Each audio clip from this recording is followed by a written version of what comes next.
Good enough. All right, it's 6 o'clock. We're going to call this meeting to order. Welcome everybody out to our July 16th City Council meeting. We're going to start off with a pledge of allegiance by Councilman Chave and an opening prayer by Councilman Simmons. Please join me in the Pledge of Allegiance. I pledge allegiance to the flag of the United States of America and to the republic for which it stands, one nation, under God, indivisible, with liberty and justice for all. Heavenly Father, we are thankful that we can gather here this evening. We ask for your wisdom, your insight as we work through our city council agenda. We ask that you would help us to act prudently and represent our residents, our city, and the city staff. We are thankful for all of them. We are grateful to be here in Toquerville. We do ask, Heavenly Father, for some rain, some moisture, so we can knock down these fires completely, so that we can replenish our rivers and streams and reservoirs, and of course the Great Salt Lake and Lake Powell, Lake Mead. So we do ask humbly for that. We are thankful, Lord, that we can gather here. We do pray for common sense, moral law, and civil law, and the rule of law. And we are thankful that we can represent you, and we lift up these prayers in Jesus' name. Amen. Amen. Thank you, Todd. Thank you, Gary. If anyone has an alternate prayer or opening statement they'd like to bring forward, now's the time. All right, we are going to move on to our approval of agenda. We need one, I want to make one request. If we can get a motion to move item 4 until after our closed session. There's some information in our closed session we need to discuss before we vote on that, so I can get it. So Mayor, I make a motion that we approve the agenda with business item number 4 coming after our closed executive session. Second. I have a motion and a second. Any discussion on this, on the agenda? All in favor? Aye, sorry. Any opposed? Perfect. All right. Back up to any declarations of conflicts. I think we're all good on this. None for, all right. Consent agenda, review and possible approval of meeting minutes from June 18th, 2025 city council meeting, and review and possible approval of city expenditures from June of 2025. A motion, everything look good? You guys? I move that we go Sit ahead out? and approve the meeting minutes from June 18th of 2025. You want to do the city expenditure while we're at it and do it one motion? And I would include the city expenditures for June of 2025 as well. Second. I have a motion, a second. Any discussion on these items? All in favor? Aye. Okay, we're going to moving right along here. Let's get into our city department reports. I don't see Ash Creek Sewer District here tonight. I can just report that the sewer plant, the new water treatment plant down in Confluence Park is coming along very well. They expect to have it online in 1st of December. So maybe November, but 1st of December it will be open. So which is great, because when that's online, then the reuse water, we can start planning how to use that. So we're going to move on to our Hurricane Valley Fire. We have John Closer here with us this evening instead of Merlin. John, what do we have for Hurricane Valley Fire other than be careful, don't light a fire? Don't let it fire for sure. So last month we had 44 calls in Toquerville. One of them was for a fire and 29 EMS calls. There were some other calls listed. I'm not sure exactly what those were. We currently have 2 wildland crews deployed. Those are 3-person crews. One of them is at the Grand Canyon and the other one is on the Monroe Fire. Be careful with your lighting fireworks. Keep your yards trimmed down.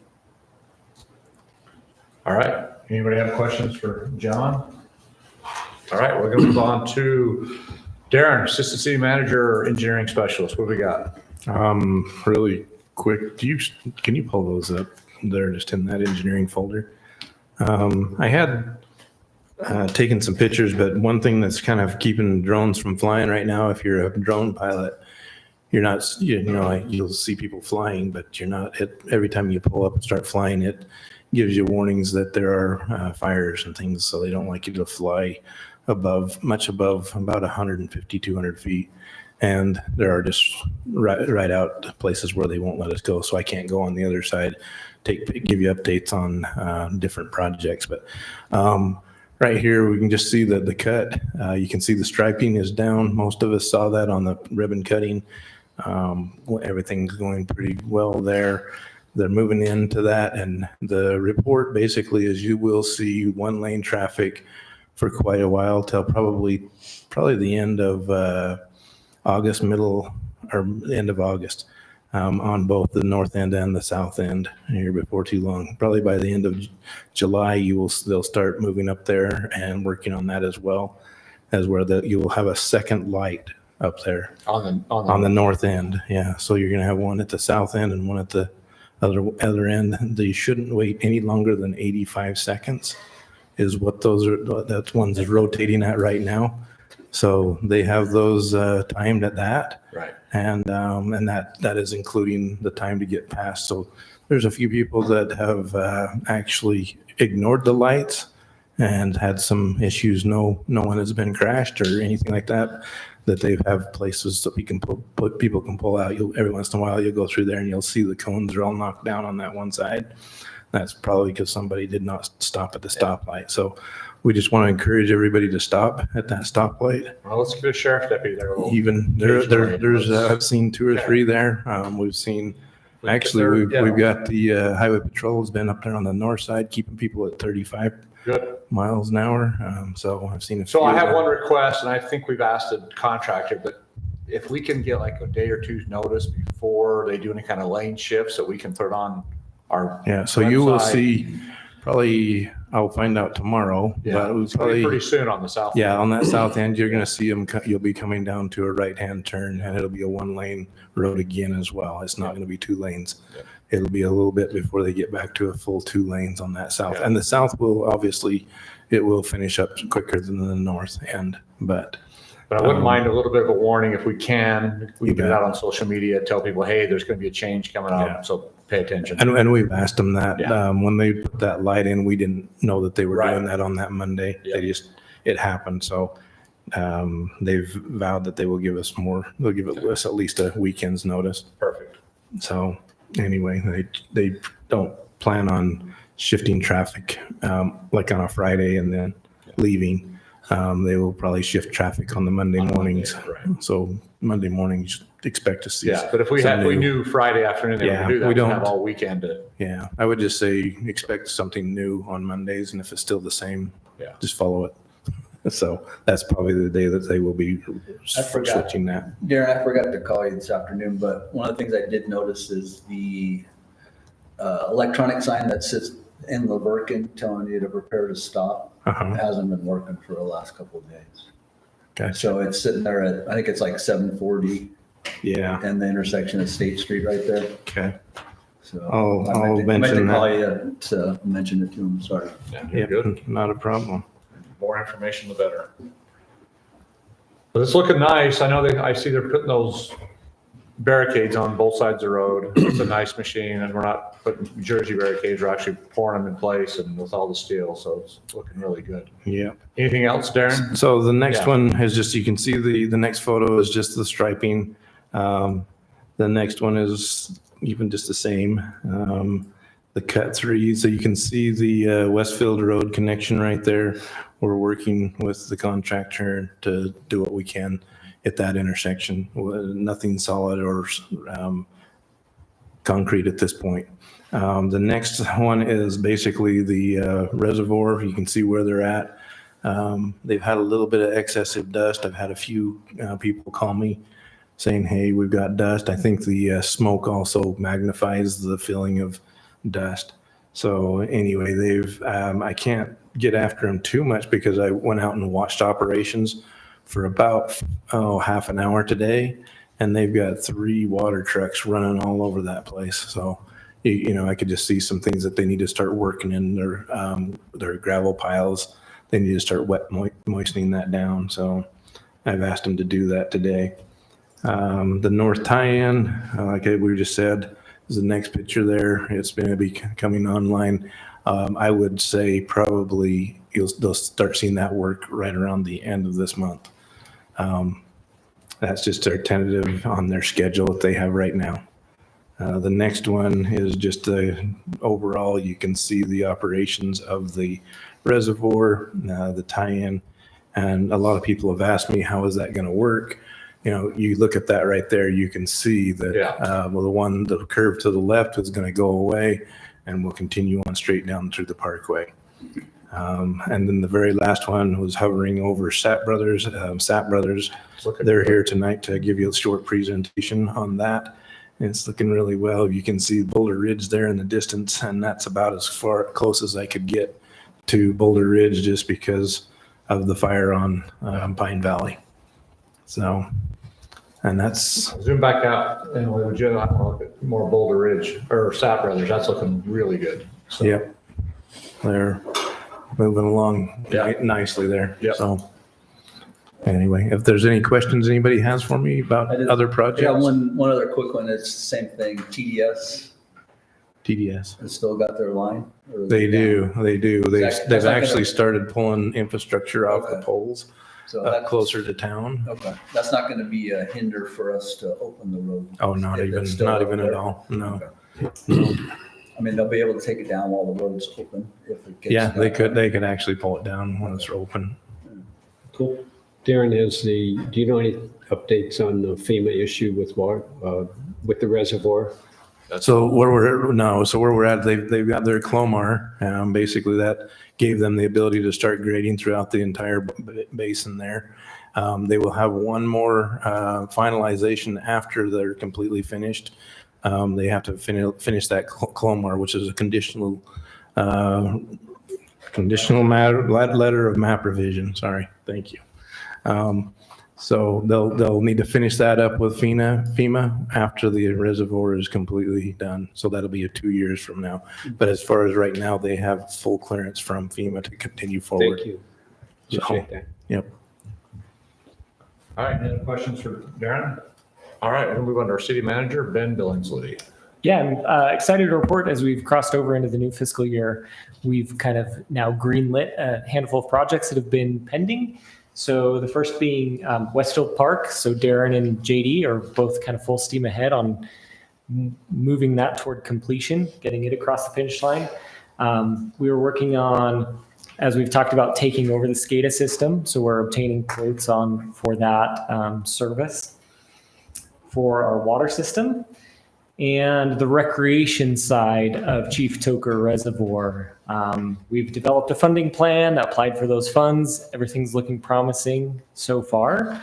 So we'll have more updates on that as we get the approval. So exciting to get the first phase of that kind of out of the way and understand how we're going to pay for it. Is that a grant you're looking at? It is, yeah. Right. Using the grant source is county tourism dollars, which it's an interesting revenue source or interesting grant program. It's one that Tokerville actually has never received any funds from. All other communities, as far as I know, in the county have, and so we're a really good applicant. This is a really good source of those use of tourism dollars. So And the county commissioners like the idea of what we're coming up with. So yeah, they're we've behind it. felt a lot of support in this program. So excited about that. Another update is that the additional funds for the completion of the parkway have landed. So we are good to go on finishing up that work. That's kind of been a long time in the making. I think UDOT, the Transportation Commission, approved it like 6 months ago. So excited to have that finally land. And finally, the most exciting update is that the water tank is holding water. So passed a 96-hour test with 0 drop, which is just fantastic news. It's passed all of its water quality testing. And So the state did approve it this week. for we're water just quality. waiting on the state Okay, permit at we're this still, point. okay. Yeah, Do we know when that's? it should be any day. Okay. Yeah. Yeah, we've really kind of been hoping that by tomorrow we would have a permit on it and be able to have fire flow and all the water system there. I talked to Paul Wright today, mhm. and he said he was on vacation last week, and it might not be until early. Okay. Well, there you go. Okay. Those are my updates. All right, those are good. All right, anybody have any questions for Ben? All right, we're going to move into our presentation part of the meeting this evening. We're going to start off with Sapp Brothers Travel Center update. We're glad to have you here. Introduce yourself. All right. Well, good evening. Thanks for having me today. My name is Dan Dunstan. I lead the travel center business for Sapp Brothers. Last week, we had the opportunity to come to the ribbon cutting for the Parkway, and afterwards, we met with some city folks and felt it might be good to come and present a little bit about Sapp Brothers, and then we do have another agenda item later to talk about a deferral on a project. So appreciate the efficiency of the meeting. Certainly don't want to slow it up, but I do want to take a couple minutes just talk about a little bit about our history and then ultimately what we're building on Exit 27. We're not that creative a bunch. So Sapp Brothers, I'm sure you could understand where the name came from. The four brothers started the business back in 1971. I'm sure you can imagine what their last name is based on our name. We'll celebrate 55 years next year, so we're certainly excited about that. Originally, the Sapp Brothers formed and bought a property in Gretna, Nebraska, and they bought that property with the intent to make a GMC truck dealership. Back in the day, truck dealerships had to be approved by the county. That was done by the mail. By the time they got the mail back saying they were rejected, they had already owned the land. They decided to build a truck stop at that time, and that truck stop is still there today. It's our original truck stop built in 71. And then over the last 55 years, we've continued to expand across the country. A little bit about Sapp Brothers. We employ about 1,200 people. Many of those people are truck drivers. They haul fuel across a lot of the country. We also have our 17 travel centers that employ on average between 50 to 100 people. We're a privately owned business out of Omaha, Nebraska. We have employee ownerships. We encourage our leadership within our travel centers to buy stock within our organization. And we also really want to drive and work towards a safe and family-friendly environment. And we do that by supporting our guests, and we have chosen as an organization not to sell alcohol or pornography at any of our travel centers. On the right, you'll see a little bit about us. We have our 17 travel centers. We have a petroleum division that sells propane, wholesale fuel, as well as lubricants. And then SBT, which is Sapp Brothers Transport, hauls that fuel or lubricants across the country for us. A little bit about our culture. We exist in our mind to bless and serve. Our collective mission is to bless and serve the customers, our teammates, and ultimately the communities in which we represent. We have a water tower, that's our icon. Many of our locations actually have an active water tower, and we have our Sapp Brother logo is on that. We have been approved graciously by the city to build a fake water tower, and we are in the process of doing that. But we ultimately bless and serve by doing really four things. We want to operate safely. That's the thing that keeps me up most at night is what's happening in our travel centers and what's happening with our drivers, making sure that they're being safe. We want to be as efficient as we can. We want to provide the best customer service, and we want to do it profitably. Those are ultimately the four legs of our coffee pot. There's a lot of words on here. I just want to highlight one piece around our Christian values. Andy Richard wasn't able to be here. He's on vacation this week, but he's the grandson of Bill Sapp, one of the original Sapp brothers. And after the ribbon cutting last week, he humbly said, "This community is just like Sapp." We're a very Christian-based organization that ultimately is working to bless and serve the communities that we're in. A little bit about our travel center. So we have a travel center, our closest one here is in Salt Lake City, but we go clear across the country over to Pennsylvania in Clearfield, PA. A little bit about our travel center that we're building here, and one of our trademarks is we have mom-approved restrooms. You've probably seen that billboard around town. We have a couple of them here now, and we truly do focus on our restrooms. It's a core value of us to make sure we have the cleanest restrooms. All of our restrooms here will have heated seats and bidets, if that's of interest to you.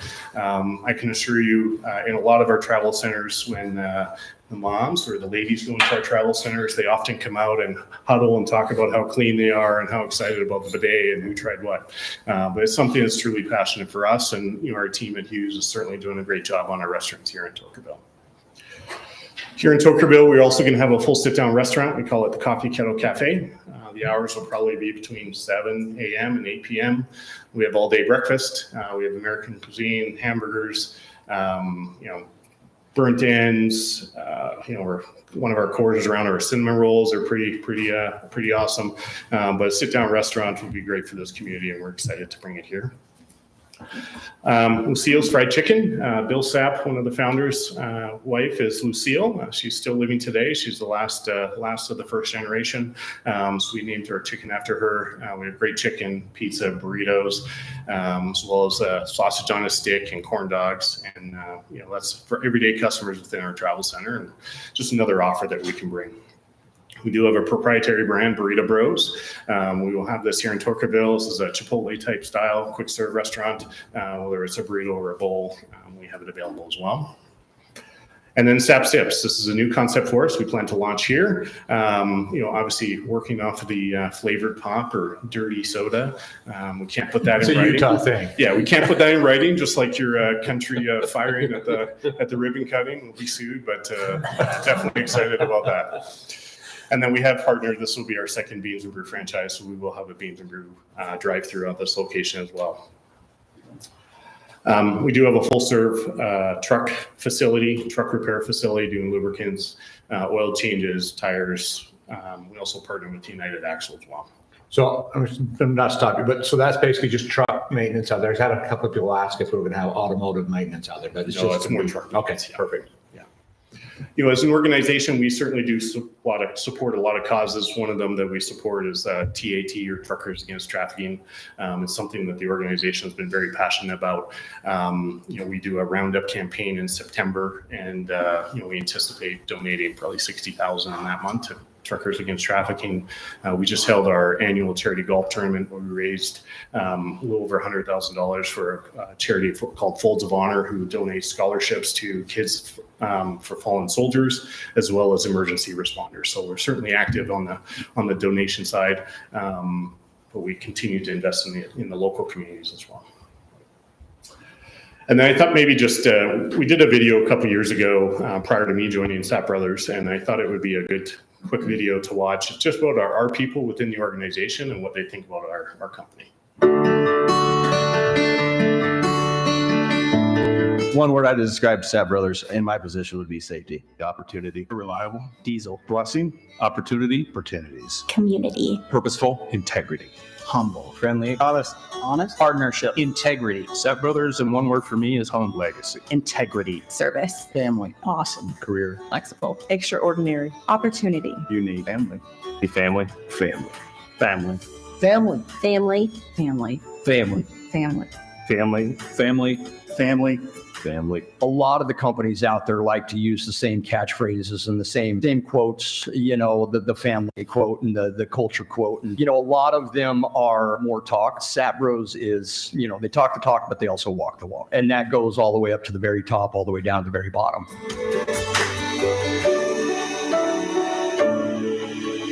So you heard a lot about family. I spent 25 years with a public organization. I ran retail in Canada and the US. And, while that was a great career, after leaving the company called Parkland, Andy had called me and said, "Hey, do you want to join Sap Bros? We need somebody to lead our travel center business." And for me, the opportunity was pretty much sold on the bless and serve. How we handle things, how we handle our family, how we treat our employees is truly different than anybody else.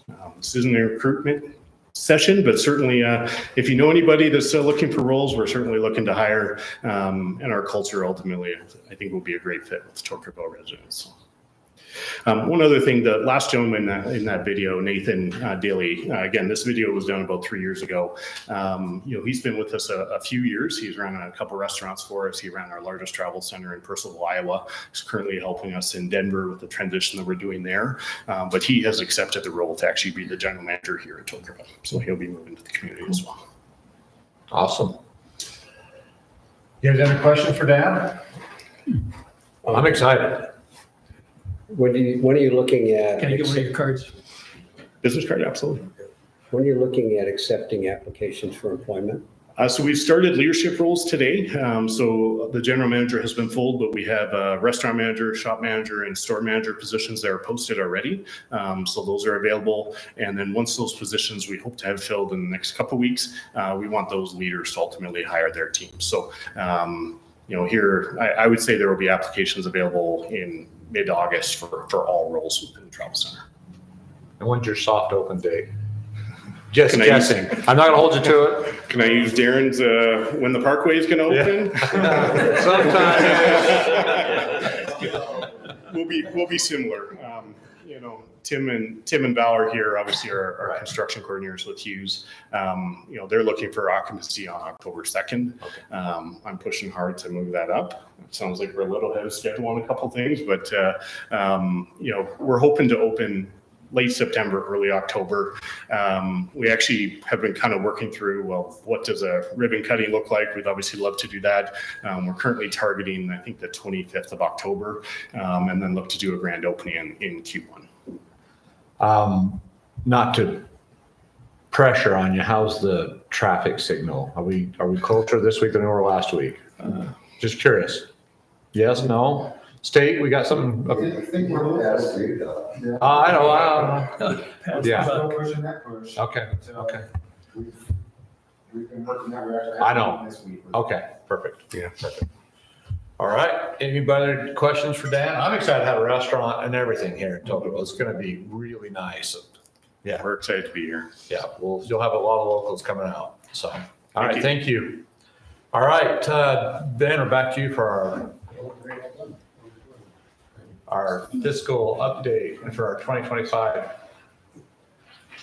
end of the year budget, right? Yeah, so I think you guys may remember, my goal is to do quarterly budget updates. Essentially, as we wrap up each fiscal quarter, I wanted to provide a brief update. There may be like small educational components just to, you know, as we talk about fund balance, or in this case, I put a little more effort into the cemetery perpetual fund. So I'll just get right into it here. We've talked about the first thing to talk about, most important for general government, is our general fund. Our fund balance is ending a little bit higher than I anticipated. So last time we talked about the fund balance, I anticipated ending closer to like 22, 23%. We're ending up right at 25%. And as an aside, these are not audited financials for the fiscal year end. So there will be kind of some accounting adjustments made as part of the audit process. So this is preliminary for sure. So we had a net reduction in fund balance for the fiscal year of $35,000, which is actually less than budgeted. So we budgeted about $132,000, if I remember right. So the reduction in fund balance was less than budgeted, which is great. This is the fund balance as a percentage change over time, where orange is the statutory threshold. As you can see, in 2021, it increased from 25% to 35%. And we exceeded that for a number of years. Our fund balance, you know, what a good problem to have, right? And then we're on a downward trajectory for the last couple of years, but that is stabilizing at this point, as we've talked about. As far as general fund revenue is concerned, I wanted to talk about a few material variances, just because these are the things that I wanted to underscore that stood out to me as I reviewed our financials. So there are three primary revenue components that I wanted to touch on. The first was sales tax. We have two primary sales tax outlets that were anticipated to come online.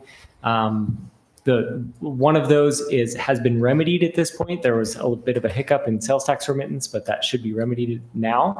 And so for moving into the next fiscal year, that shouldn't be a problem. Our building permit fees, I think everybody knows some delays that resulted in fewer building permit fees than anticipated. And then our grant revenue, we just kind of over budgeted in the last fiscal year on grants. As far as relative to what we budgeted, we took in $10,000 over what we budgeted, which includes that $132,000 fund appropriation. This is a 0.5% variance from what we budgeted, which is really it's pretty incredible to be that tight on such a small general fund budget. And there, my last note, you'll see that there are no noteworthy prior year deviations. So we didn't. No real significant deviations from the prior fiscal year actual. As far as expenditures within the general fund, two material variances that I wanted to talk about. There were some staffing adjustments and distributions across different departments that resulted. You'll see, you know, some wages are over budget and some are under budget, but the net as a whole is about neutral. And then our pass-through utilities, so these are sewer and solid waste. Now this affects both revenues and expenses, were significantly over what we budgeted. So they were conservative budgets on both the revenue and the expense side. So for some reason, I haven't seen the buildup on it, but anyway, we ended up higher in revenue and in the expense. But as you know, with those pass-through utilities, the city collects an administration fee for both solid waste and sewer. So it's okay for those to be over or under, but under budget's not ideal. But as far as relative to budget, on the expense side, we were $87,000 under budget, and which is we spent about 96% of what was budgeted. So really, these outcomes reflect a conservative approach to, I would say, small government fiscal management. I think that we can be proud of where we ended the fiscal year. Capital fund, the capital projects fund 40, there wasn't a lot of activity in these. We had a tiny little bit on the Westfield Park. We'll see a lot more of that in the current fiscal year. And the Cholla Creek turn lanes, that's where really the only significant Fund 40 activity occurred. This is where we will, those impact fee balances, this is where we're ending our impact fee balances for the fiscal year. Streets is at 133,000, which is down slightly from the prior fiscal year because we used some of those impact fee proceeds to complete Cholla Creek turn lanes. Parks impact fees the fund balance will end just under 200,000. And this is resulting, this is essentially a significant portion of how we're paying to complete Westfield Park. Stormwater impact fees just aren't that significant. Current fund balance is $15,000. We have a few major projects that we'd like to take on with stormwater impact fees that the fund balance really won't even touch. So I did want to make just a quick note of Fund 41. So we haven't, as you can imagine, Fund 41 is where we're tracking parkway expenses. We haven't received many of the invoices from vendors, including from JP, through 6/30. So really, it's kind of too early to report on Fund 41 and where that ends for the fiscal year. You may remember as part of the budget amendment, we increased significantly the budgeted revenue and expenses through the end of the prior fiscal year. So we have plenty of room to make sure that the contractor gets paid for all the work that they did through the end of June. Water fund, our net cash position increased, about $200,000 from the end of last year to the end of fiscal year 24 to the end of fiscal year 25. We had a net operating income of $10,000. And I forgot to put in parentheses there, but this is after removing the non-cash items, which are for this fund are depreciation only. So once you take out depreciation, which is a non-cash expense, because again, this is full accrual accounting that happens in Fund 51. So the total income, which is the essentially bottom line of the income statement, is a negative $26,000. And this is really just resulting from the completion of the water tank as that project has been wrapping up. Cemetery, as I mentioned, perpetual care fund. This is Fund 70. I wanted to talk briefly kind of about my approach to the goals of the cemetery perpetual care fund. So here you'll see that the balances are pretty low. So what we take in, when somebody buys a cemetery plot, a portion of those fees are dedicated to the perpetual care, and a portion of the revenues go into the general fund for O&M of the cemetery. There are reasons that you can spend down these Fund 70 funds. However, the concept of a cemetery is kind of interesting. So when you buy a cemetery plot, the city is obligated to maintain that cemetery plot in perpetuity. So you pay a one-time fee, and then that is to be maintained indefinitely into the future. And this kind of creates an interesting situation for governments when it's a local government. We ask the question of should general fund, say property taxes, should they be funding a cemetery? And I think the answer to that, for me at least, is not in an ideal situation. So ideally what you do is you make sure that the perpetual care fees are sufficient, that the interest generated from that is paying for the operations. So that when you essentially close or fill the cemetery, you're not using new property tax dollars to maintain that kind of full cemetery. And so my proposal and what I'm looking at doing is kind of just allocating as much money to that perpetual care fund as possible and not drawing anything down on it. So, for the next handful of years, may take 10 years plus, but essentially we are keeping all that money in that pool as tight as possible, not spending even maybe some dollars that you could spend, so that in the future, the investment yield from that can pay for the O&M. The analogy here that I put at the bottom is it's similar to anybody familiar with landfills, especially really any landfill. You have closure and post-closure fees. So a part of all of the landfill's revenue goes to this fund that you have to set aside as unspendable, so that when it's time to close, landfills, the maintenance on closing a landfill is 50 plus years after you can no longer use it. So the interest from that has to maintain the closure and post-closure costs. So that's kind of how I'm approaching the perpetual care fund.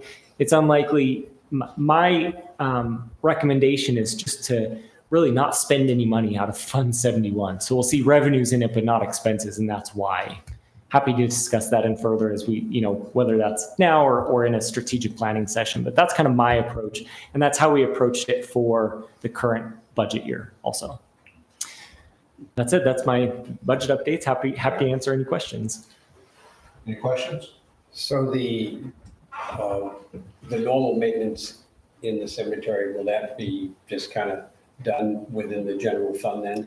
Yeah, that's what we're currently doing. Okay, And that's so what that I may- put some of the dollar amounts there. So our general fund cemetery, in the general fund, the expenses, it costs about $125,000, $124,000 to run the cemetery right now.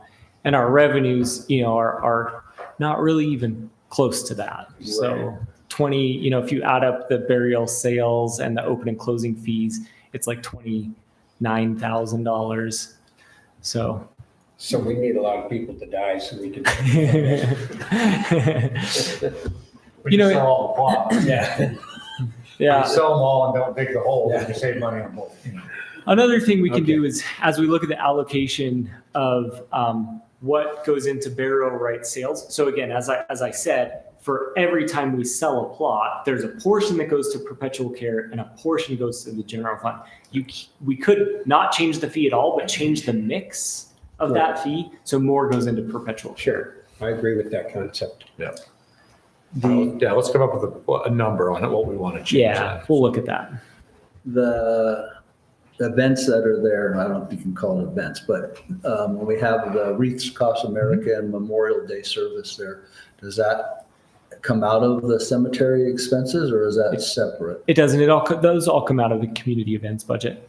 Community, okay, so it's separate than the cemetery. It is, Community yeah. events, okay. All right. Any more questions for Ben? Thank you, Ben. Okay, thanks so All much. right, we're going to move into our public forum portion of the meeting. Anything that's not on the agenda, if you want to come to the microphone up there and discuss whatever's on your mind. Clark, are you coming up? Yes, I got a lot to say. Okay. All right. Well, if nobody has anything to say, we're going to move into our business items. All right. Item G1, discussion on Sapp Brothers Parkway Trail deferment. Darren, are you taking this, or Ben? What do you want to talk? How do you want to approach this? Well, so if you read your sheet there, basically, it's on the Sapp Brothers, I think we were basically, so just a little bit of background on this. So what we had is we had on the UDOT side, so the Highway 17 from the intersection, the new intersection north, the plans show a 8-foot pathway plus the curb gutters, or the curb and gutter. When we designed that with them in the original design phases of this, of the project and the construction plans, that's what was agreed upon because of our standards and specifications. Our standards and specifications, what we were referring to by that was the Parkway road cross section, which was envisioned by what the city council did.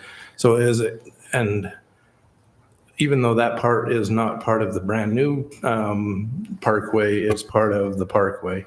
And so essentially, they have asked that on that portion of it, that even though the plans say that, that they need to put that in our specs. Basically, I can't defer that. Right. Only the city council Yeah. can do that. So They don't mind putting it in, they just don't want to put it in and have to tear it out. in a yeah. couple So years there's a couple of different scenarios there. As one of their fears is that if UDOT comes in and takes out and widens that road to 4 lanes through that area, that it'll get pulled out. UDOT will have to put it back if they come in and tear it out, though. So that'll be part of the UDOT cost of widening that road. One thing there, so as you can see, essentially my hands were tied to be able to, I can't defer that. I can't say because of basically our standards and specs and the actual construction plans that were approved show that improvement being made. So that's where we're at. If there's any other questions there, I know those plans are a little bit, if you're not understanding what you're seeing there, All the they've got a lot of, contour yeah, lines. they got a lot of contour lines from existing ground to finished ground.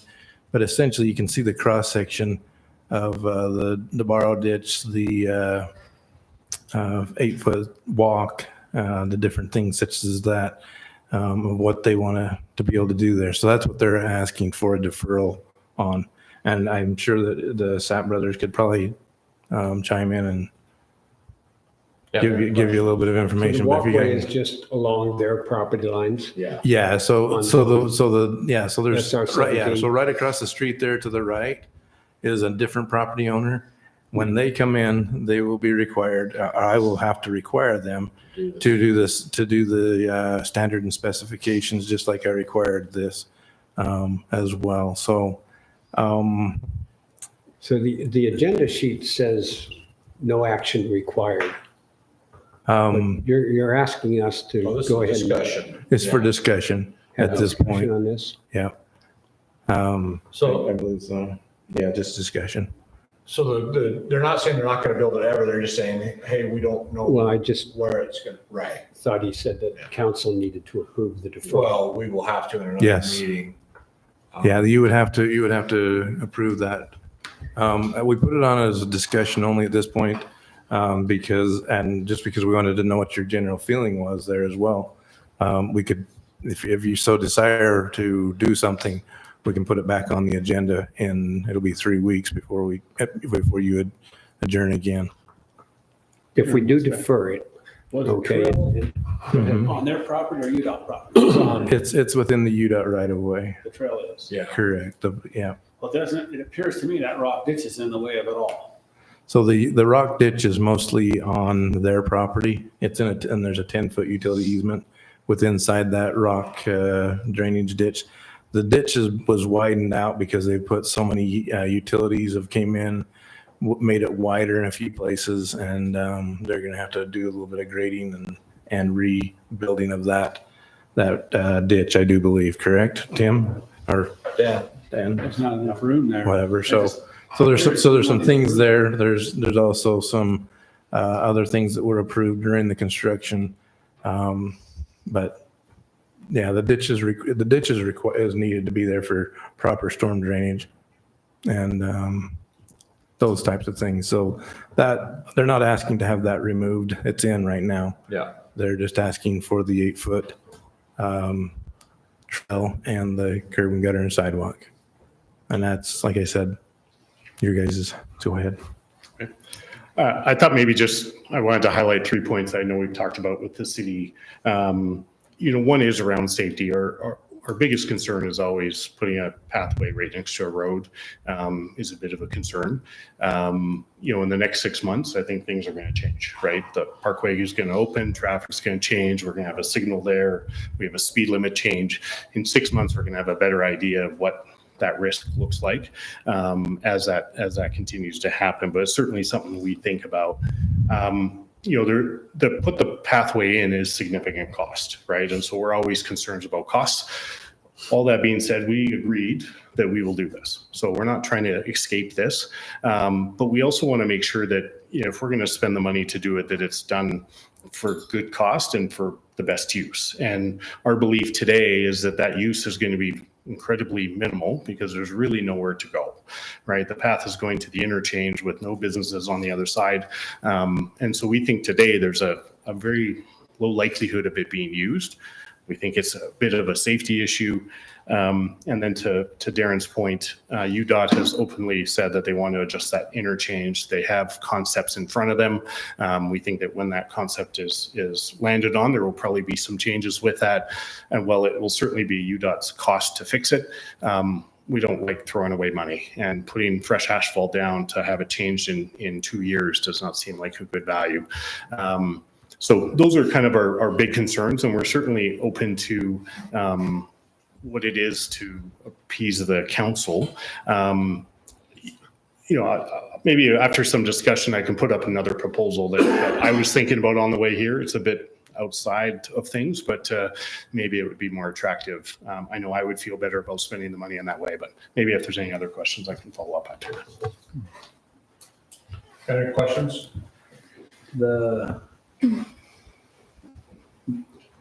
Is there enough room, or will there be enough room? It's dirt.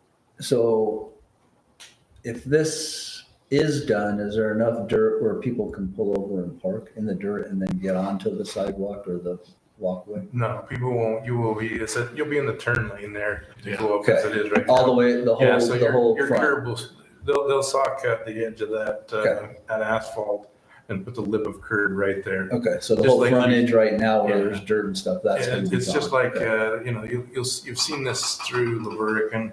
Yeah. Okay. You've seen it in Monroe, you've seen it in Richfield, you've seen it in Cedar City, you see it in St. George. It's not an uncommon thing to do, to have lip of curb and nowhere to. So, yeah, so when you get pulled over for speeding through there, Pulling those you'll have to parking come lot. up to 1700 north and pull over and get out of the way. All right. So one of the, in your agenda sheet, Just one of kidding. the staff concerns, you talk about a mechanism to ensure the funds are there. So as one of the options, or what are the options in order to ensure the funds are there? Well, there's several options, and I think the SAPS has some common things. I guess my thoughts are is an escrow account today in 5 years, it's going to cost more money to Right. put it in. So if we took Right. today's dollars and tried to build that in 5 years, it's probably not going to happen. Right. I don't know when something's going to develop on the other side, or when UDOT is going to do its improvements for the new on-ramp to the interstate, but Right. it could be 2 years, it could be 5, it could be 10, it could be a bunch. And to their defense, defense there is basically, we don't know when that is. Right, We made, here's the other thing is, we had the RV park, they did curb gutter sidewalk around their full side over there, as you see. And, who knows when anything's gonna go down that frontage road and something else but at that time when we were building that, there was a private, I can't even remember what the purpose was, but it was a commercial project. And they were saying, hey, we'd like to maybe do this because it would be a good revenue for the reservoir. And that's when we were talking about different recreation and different things such as that. So, But to take your argument and Sap Brothers' argument too, is we don't know when this is going to be done. It could be 2 years, it could be 5 years, it could be 10 years. Yeah. So why would we not want to require them to do this? Because it could be 2, 5, or 10 years. So in the meantime, it's there. You've already said UDOT wouldn't have to pay for it if UDOT comes in and changes stuff. So explain to me why we wouldn't want to do that. Or I understand, we might be, we might get teared up in 6 months, but why would we not want to do that? It's going to be 10 years. Yeah, I'll let them, because there's definitely an argument for both sides. Yeah, absolutely. And we think that, we want to abide by what's been proposed. We also think what's been proposed, though, is pretty far down the line, right? I mean, you're right. UDOT might not change that road in 2 years as they're proposing. It could take longer. But the question, I guess, is what is the pathway going to be used until the future development is done. So when the development is done across the interstate, that could be a year from now, it could be 5 years from now, it could be 10, and ultimately that's what's going to connect it. I will propose one other thing, and this is outside the box, and I'm sure my first comment will get some folks worked up, but certainly today, the requirement for us to do it is important because we can't get occupancy until it is. So I completely understand where the city stands on that.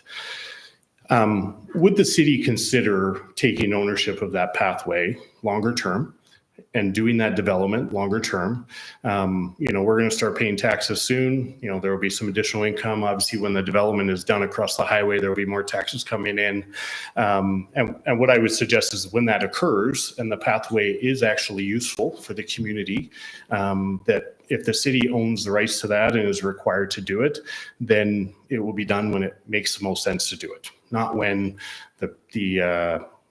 the business is trying to open. And in turn, so if the city chose to take that route, we would invest the money that we have to currently spend today on that pathway. So it's going to cost close to $200,000, maybe a little bit more for that. And what I would recommend is that we would provide that money to the city for services that the city can use today. So, if maybe the city wants to put in a pickleball court, we would be happy to pay for that and use that money for something that the citizens of the city will actually get value out of today versus a pathway that really isn't going anywhere.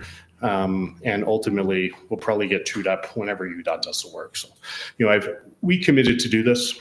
It's $200,000 that we're going to spend. I would rather spend that money on something that this community could actually see value in versus putting it onto a pathway that isn't going to see value for probably a number of years. That's a proposal I would offer. What do you think? It's going to cost us a lot more if we do that route to build it.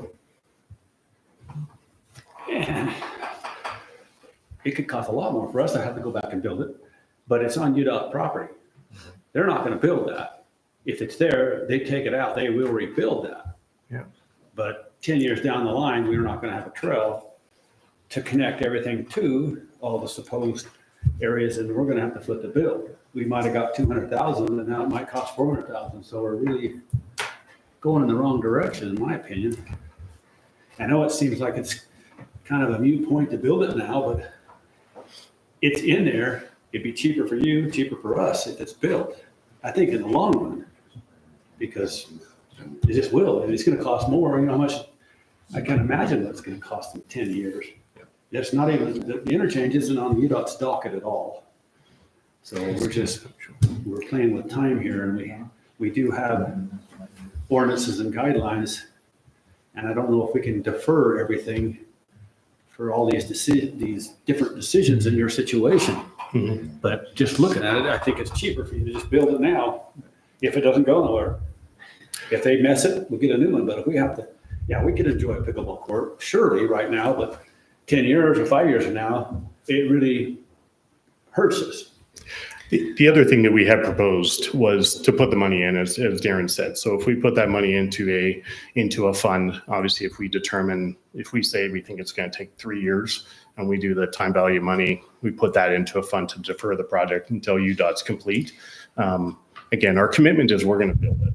If that's what needs to be done, we can build it. I provided that as an alternative if that's something. Are you willing to sit on a deferment for 3 or 4 years?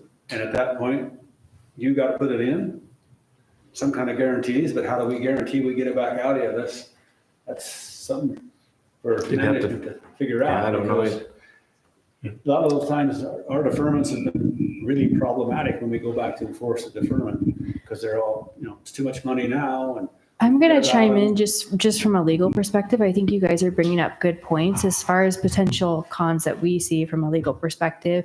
Inflation, there's the idea that we're kicking this down the road. It's probably not going to be this council that's dealing with this issue. So we brand new faces having to deal with this. I think it opens the door for others potentially to say, well, we don't want to build the trail either. And so, you enter into multiple deferment agreements, that sort of thing. I think if UDOT is willing to pay for the trail, if they rip it out, to me, that's a strong argument in favor of just building the trail now, just getting it done. So from a legal perspective, that's where we stand. Obviously, there's two sides to, everything, but I think that there are, some risks here with deferring it. Could we defer it? Yeah, we could enter into some sort of deferral agreement, work out the terms of that. But, it's kicking it down the road. It will have to be dealt with at some time. And, to Wayne's point, there's concerns about addressing it at a later time with different people. And, maybe the numbers look a lot different and it's staggering. You just don't know. You're exactly right. We've dealt with that before. And for me, it's clean if we stand by the agreements, unless somebody else can work out some other better thing, some other more economical, because it's really an economic waste either way to put it in now. But if it's not put in, you're exactly right. This is, sorry, go ahead. One thing that I would remind the council, and this is kind of a new concept that Dan proposed. He mentioned like a pickleball court. What I would remind the council is that one of our strategic priorities, and this was a really high priority with the council, is to build the trail network in the community. And one thing that seriously lacks is funding, or a funding mechanism. And I wonder if what would bring the council and the community more value, $200,000, throwing out a number, $200,000 worth of frontage along SR 17 between the highway and Sapp Brothers, or $200,000 worth of trail construction in the core of the community, right? In the usable core of the community. Could the city accomplish the same objective, but actually make the trail more usable? As Dan mentioned, it's an interesting concept that I think is worth exploring. $200,000 probably goes a lot further in accomplishing the city's strategic objective for trail development in the core of the community than it does kind of on that edge where it's likely unlikely to be used by community residents. If that scenario, let's say, worked in any other scenario in here, my question is, everyone that's going into your business is going to see a bunch of weeds, and I just need to know who's going to maintain that area if there's no asphalt trail there. Who's going to absorb that cost? Sure, absolutely. I mean, the maintenance of that road or the ditch per se is at our cost, absolutely. We did have an approval from the city to adjust some of the landscaping to hopefully improve that. But certainly that 8 feet that is sitting there today, that would be at our cost to maintain. Yeah, because you want it to look pretty. You need it to look pretty. Yeah, absolutely. Yeah, absolutely. Okay. Well, that's a good discussion. We're not making an vote on it tonight, No, so. For me, I don't want to burden a future council with the problem created. Completely understandable. All right, thanks for your time. Thank you very much. All right, we move on to business item G2, discusses possible action on a Bureau of Land Management right-of-way acquisition application. You guys seen the map on this one and what we're asking? Any questions? So we've done, real quick, we've done this. We did this twice for Firelight, to go around the bottom of the knoll. We also put in this application for Solara on the west side of the freeway for their access. And this goes through the BLM. So need a municipal applicant is much better than a developer applicant. So this is up around Devil's Hole. This is the preferred route for the city because it doesn't want to go, they're not wanting to go through Devil's Hole and destroy it. They want to preserve that. So this little road goes up around into the BLM and then back into the Firelight, into their property, which will tie into the Firelight, as you can see on the far right bottom side of that. And one thing you might add there, Mayor, is this is that existing dirt road that most Jeeps and four-wheelers drive right now. Yeah. That gets you down into the Babylon Mills area. If this is for road right of way and also easement for sewer, water, and all of that. So yeah, it'll be basically be able to build a full road in there eventually. Okay. I saw a developer. Yes, you're here. Any questions? Anything you need to bring forth? That's pretty much it, right? Pretty much it. Yeah. Okay. All right. This is the same thing we've done for the other developers. Anybody have any questions, comments? I got a couple comments. Yeah. So, My comments have to do with consistency on what they're proposing. One, regard to our code. So our city code requires more than one entrance and exit for 20 lots or more. The fire code says 30 lots or more. So the problem I have is if you look at the road plan of the development, which I think, Emily, is the last page in our packet. It's the road plan of development. It's not one of the maps. It's the very last one. it's not the very last. It's the, it's go up a couple. That one. Yeah. That one. So, so again, it's consistency. So if you look at number one, the first paragraph, these access points are needed to provide the required emergency secondary access for Silver Cliffs. And if you go down a little bit farther into the second paragraph, it says the proposed Silver Cliffs Toker development requires secondary access. So there's an inconsistency on whether we're talking about secondary access or fire access. And then if you go down to, where am I? If you go down to B, the small letter B in that same document, secondary emergency access for Silver Cliffs development meant for public use.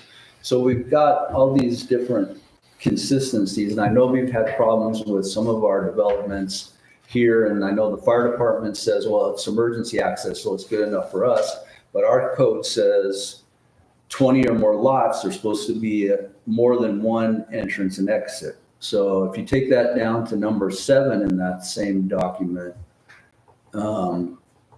it says the same thing again. I think it's number 7. I could be wrong. I've been wrong before. Never. But it's down in the. No, I'm sorry. Go back to, I'm sorry. It's not this one, no, but those are those ones. Go back to their actual application.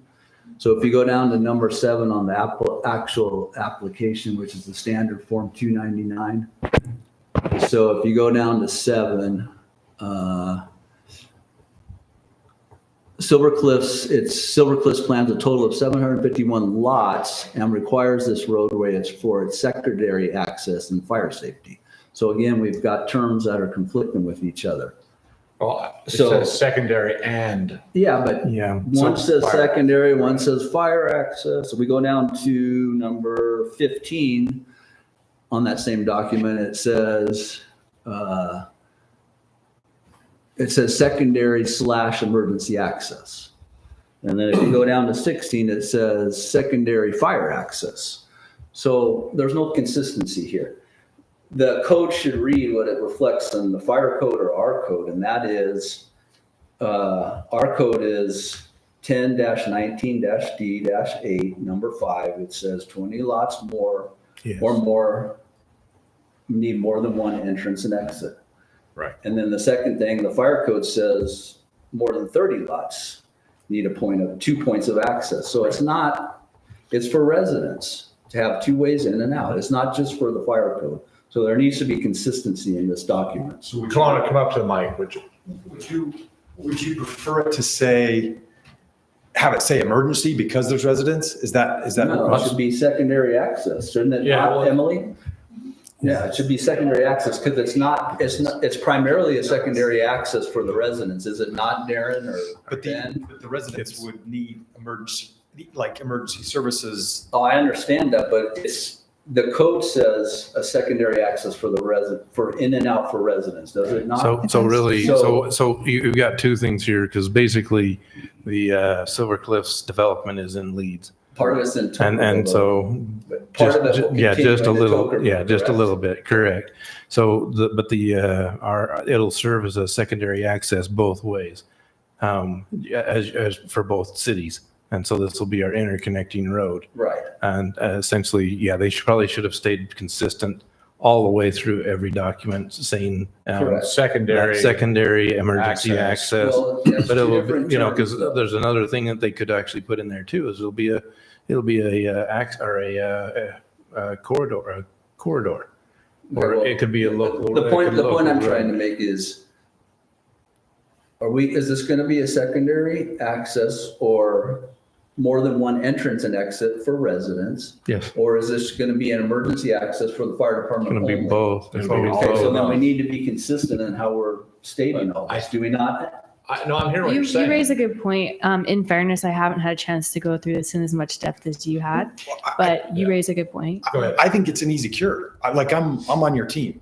You know, Right, yeah. So we can just list them both. Yeah, that's what I'm thinking. Yeah, It's a I don't- secondary, it's a prime. I think it's a good thing to bring up. Yeah. Yeah, so just, the document can be, before we submit it, the document can be, we can tweak We it. could tweak it, we could make a motion saying. I don't see a problem with calling it out. So corridor, you could name it a corridor, you can name it So as emergency. you look at my agenda item sheet there, basically is, and Todd, you weren't around when we did those, and nor was, I don't think Wayne was there when we did the one with Solara. Basically, the Solara is, what you're doing is giving me the opportunity, and these things are definitely taken into account, what you guys are saying right now. So we can go back and change this. But what you're giving staff is the opportunity to be able to make the application. Right, my concern is if you go back to some of the developments in our city, which were required to have two And now or more they're than chained one, off. and now they're chained off. Now the fire department says, oh, it's okay for emergency access, but it's not okay for the residents because they're chained off. So the residents are left with one access point. Yeah. So I just Right. want to make sure that this. We're is not doing that gonna- again. Exactly. Right. So, yeah, And that's definitely not what this is. They want this. I understand road. that, so I just want Yeah. to, so that we're consistent on what it's saying, so that we're not stuck like. Yeah, so really what you're, like I said, is this is kind of the mechanism, but it's important to be consistent, definitely. The mechanisms, so basically when we come to actually building the roads and doing their phase inside of Tokerville, we will require the same thing. We can enter into a development agreement. Sure. This is definitely just an application. Well, I understand that. Just for the audience But this here is is the to BLM. BLM. Yeah, no, So- I understand what it's for. I'm just Yeah. looking for consistency so that we don't come down the line and say, well, you approved this and it says this, and now we're trying to do something to change, so. Yeah, I didn't pick that up Yeah, because I no, because Yeah, I that's a thought it good was- point that you picked up on. I We're think good, it's good we're to talk good. about it I and mean, clarify yeah. it now So- so we know what it is. So if we feel like we want to approve this, we can say, with approval, and you change the verbiage to say secondary access, emergency, and a corridor. You can add that to all of the sections that need it. We can tell staff to, make those changes before they apply to the BLM. Okay, and then I got one more question, Mhm. and that's on that document, Emily, page 3. It says general information, Alaska National Interest Lands. So what does that have to do with us? So this is just a general form from BLM. This Yeah, is- that's a this is BLM not- application. Okay. This That's is not us. nothing, we Yeah. haven't Okay. put any of that in there. So All right. when you're seeing the form above it, it's Yeah. just, Okay, it I'm says, just- That's just $2.99. it asks you the Yeah, questions. no worries, I was just curious how Alaska got in there, so, Yep. okay. They're special. Yeah, I'll just confirm it's a generic form. So Okay. like that section only applied to Alaska specific. Yeah, so they refer to Good this question, form, but not- BLM refers to it as SF 299 standard form. I believe it goes clear across the United States. It's the worries. exact same form. Okay, no worries. So So what's you're it cost using the the city? term corridor. Can I assume that this is going to be just a public Yes. street? It's a public road. Okay. It's going to be, and it'll have to, It's gonna have once sewer we, once, lines and once the BLM says, yeah, we'll give you this 100-foot right away, we'll require them to build it to our standard and So a specifications. corridor can be used as a secondary access, Absolutely. can be used Oh, as yeah. an emergency Oh, yeah. access. So the 100%. corridor would be the simplest term to use because it covers all It covers access. everything. Yeah, and I've seen it done 2 or 3 different ways. I've seen it as as an easement. I've seen it done as a corridor. But like I said, if you look at the agenda item sheet, I think before you make a motion, take a quick look at that because it'll give you the ability and us the ability to pull this at any given time. Even once the BLM comes back and says, you bet we stamped this as approved, Tokerville City could say, nope, never mind. But because we're making the application, Yeah, right. that not that we wouldn't make any sense at all to do that. But what I'm saying is that We still have the the other thing control. that I think is very important we have in your motion is that the developer pays all cost. Because if the BLM comes back and says, hey, you know what, this looks good. Let's get us a environmental study. That could be $100,000. And that needs to be borne by the by the development or the other district, not us. One other thing that, not Mike Chandler, but I forget his name, lives right down here down the street, works for the sewer district. Matt Goodrich. Matt Goodrich. Yeah, he basically stopped in my office yesterday and said, hey, what do I need? What Mike had sent him over and said, what do we need to do to get a letter to you guys for as you make your application and a letter of support? Because they want to bring sewer up through this roadway and this corridor, or this right of way, or this emergency access, whatever we want to call it. Yeah. We'll just keep it And there's consistent. gonna be a water line in there as well. And, you know, Yeah, there'll be a water line eventually. There'll be, we will, and here's another thing, you put a water line in there, we'll have redundancy from the other side of another water source. And it's not just the springs. We can do different things through as time goes on. It wouldn't go on immediately as soon as we get this. And we are at the mercy of the BLM, of what their timeframes are not ours.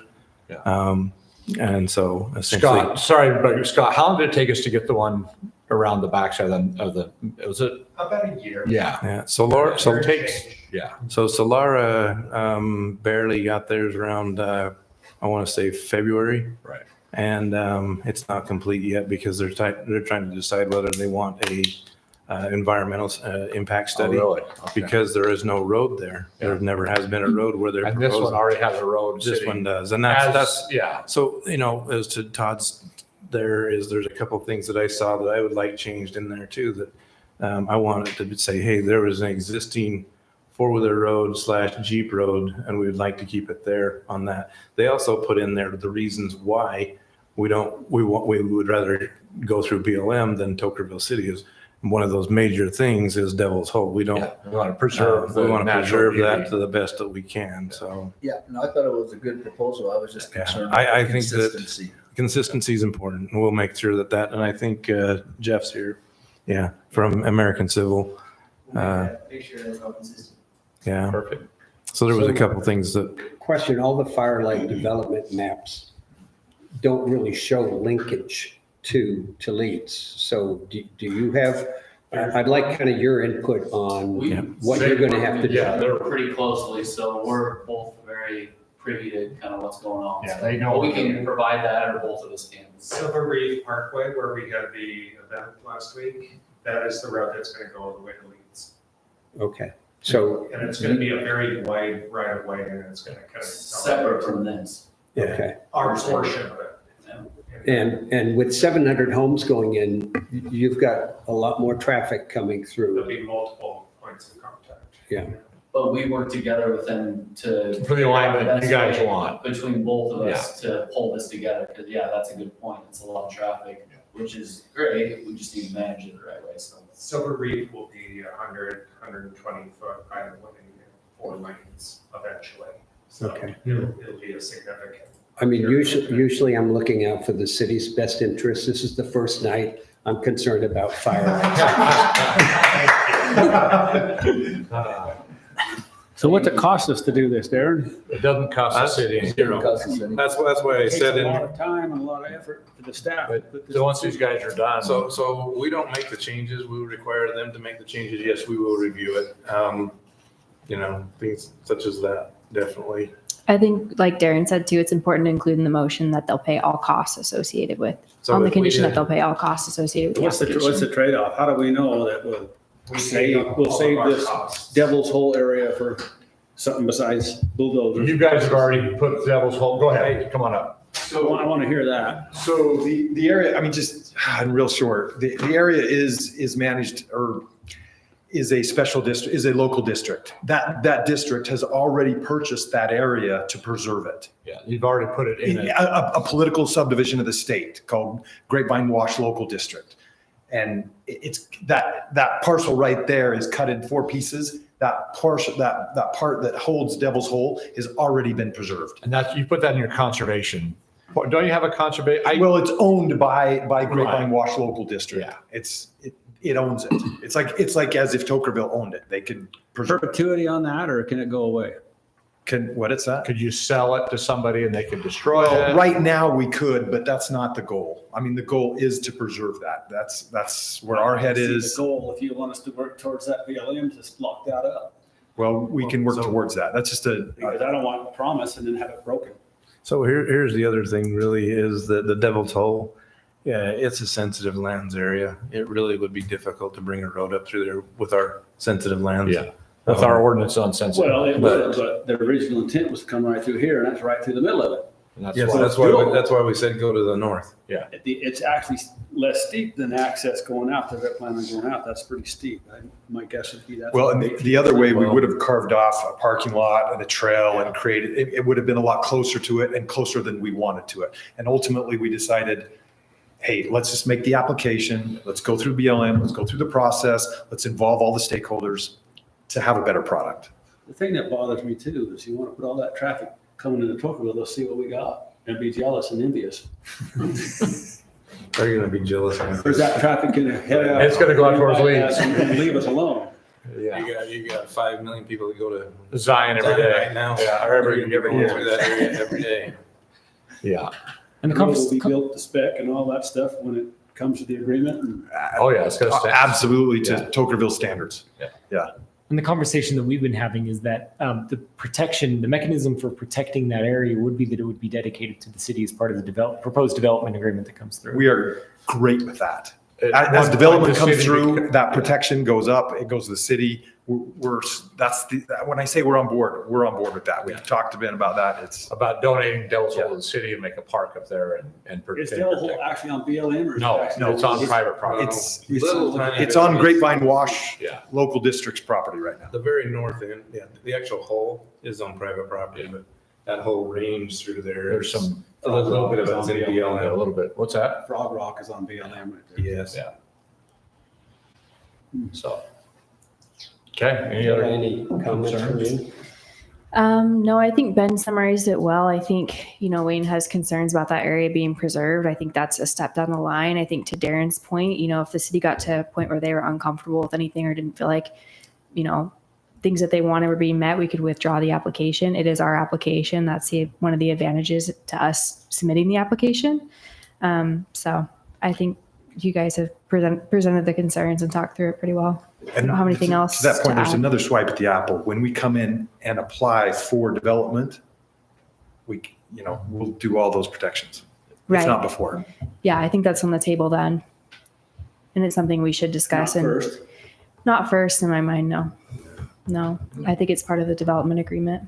Because we can pull that application. Yeah. we hold all the cards. Absolutely. If they changed their position and said, you know what, we're not going to preserve Devil's Hole, we could say, well, you know what, we're not going to submit this application anymore. So in my mind, it sounds like it's in their best interest to work with us on this. And it sounds like it's important to them at this point to preserve that area.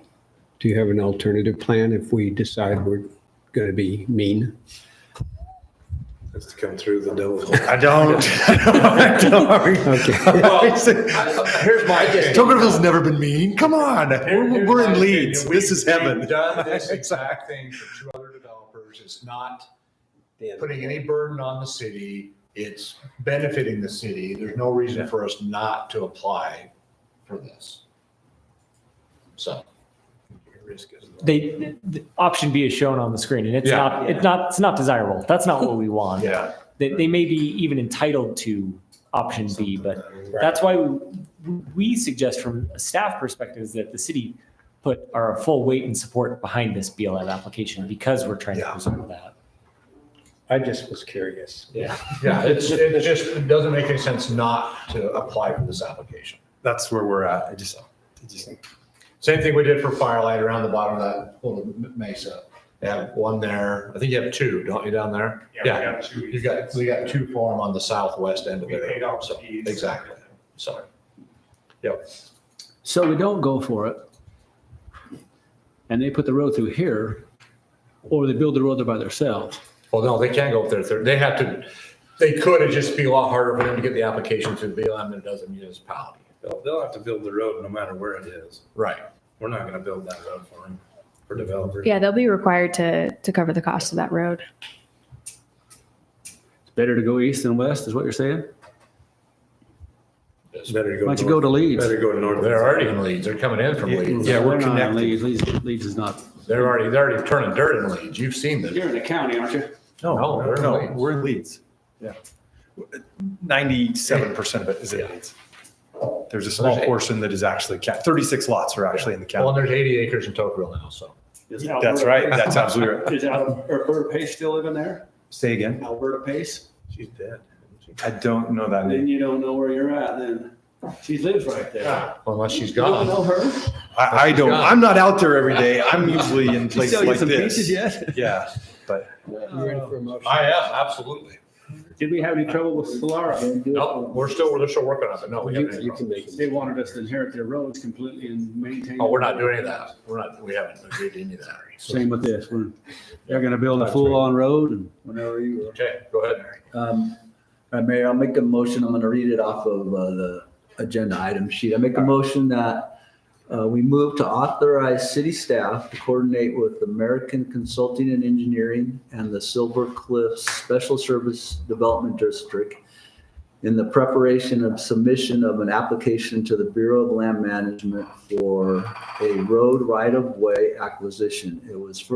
I'm further moving that all costs associated with the application include planning, engineering, and administrative expenses shall be borne by Silver Cliffs Development. The motion also authorizes the city to withdraw the application at its sole discretion without obligation or liability. And I also move that there is consistency in the language Of the application. of the application to show that this road will allow for emergency access as well as a secondary access for residents. That's my motion. Is that good with you? Great motion, yeah. Second. Have a motion and a second. Any further discussion? I'll do roll call vote. Chuck? Aye. Aye. Aye. Whitey? Aye. Motion carries. All right, thank you. thanks, guys. Appreciate it. All right, item G3, discuss the possible action on authorizing the mayor to execute an MOU increasing approved building permits in Firelight Phase 1 and 2 from 10 building permits to 22 permits. I think this item's pretty self-explanatory.